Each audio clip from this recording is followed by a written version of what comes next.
ऐसा क्या हुआ इनके साथ कि ये बिना रुके बिना थके 80 घंटों तक भागते रहे। डीन कार्नाज़ सिलिकॉन वैली में कॉर्पोरेट जॉब करते थे, लेकिन उनके अंदर एक अलग ही आग थी। उनको लगता कि कॉर्पोरेट जिंदगी के ऊपर भी कुछ है। वो रेस्टलेस फील करते। एक दिन आया जब डीन 30 साल के हुए। उस रात वो अपने बर्थडे पार्टी से निकले, पुराने स्नीकर्स पहने और उनकी दौड़ शुरू हो गई। बिना कोई ट्रेनिंग के, बिना कोई सपोर्ट के डीन उस रात 48 किलोमीटर भागे। इन्होंने भागते भागते सनराइज देखा। वो जिस जोन में थे, जिस इंटेंसिटी में थे, उनको एक रियलाइजेशन हुआ। उनको लगा जैसे वो एक नया जन्म ले रहे हैं, नए सूरज के नए किरणों के साथ। उनको रियलाइज हुआ कि वो एक लॉन्ग डिस्टेंस रनर बन सकते हैं। 1993 में 30 साल की उम्र में ये तो बस एक शुरुआत थी। तब से लेके 2004 तक इन्होंने ट्रेनिंग और एक्सट्रीम रेसेस में पार्ट लिया। मतलब नेगेटिव डिग्रीज में भागना, डिफिकल्ट टेरेन्स पर दौड़ना, सब कुछ एकदम एक्सट्रीम। फिर इन्होंने कुछ और ही ज्यादा एक्सट्रीम किया। 2005 में डीन ने 563 किलोमीटर का नो स्लीप रन किया। 80 घंटे लगातार, 3 रात बिना सोए, बिना थके, बिना रुके, ये बस दौड़ते रहे।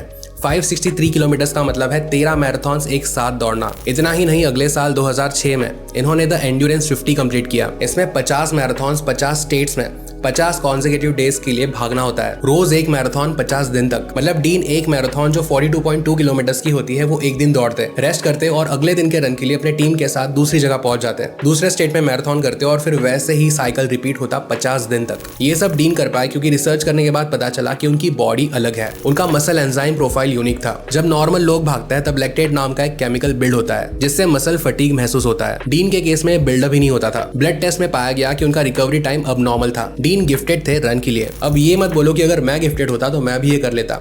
इसमें कौन सी बड़ी बात है। देखो, अगर डीन अपने बर्थडे की रात अगर रन पर ही नहीं निकलते, खुद के अंदर की ये आग क्या है ये पता करने के लिए बाहर दौड़ने ही ना जाते, तो भले ये कितनी भी रिसर्च कर लेते, कितने भी ब्लड टेस्ट कर लेते, इनके रिपोर्ट में कभी ये लिख कर नहीं आता कि इनके अंदर भागने का जुनून है। ये डिस्कवरी खुद करनी पड़ती है। खुद के पोटेंशियल को डिस्कवर करना, उसको अपनी मैक्सिमम कैपेसिटी तक पहुंचाना, खुद का 100% क्या है ये डिस्कवर करना, ये एक एस्पेक्ट से देखा जाए तो लाइफ के अल्टीमेट गोल्स है। इसके सामने बाकी सारे गोल्स फीके पड़ जाए। डीन भले गिफ्टेड थे, लेकिन उस गिफ्ट को अनबॉक्स करने के लिए ही डिजर्व्स ऑल द रिस्पेक्ट। आपका गिफ्ट भी आपके पास है, जस्ट वक्त आने पर उसे सही से अनबॉक्स कर लेना।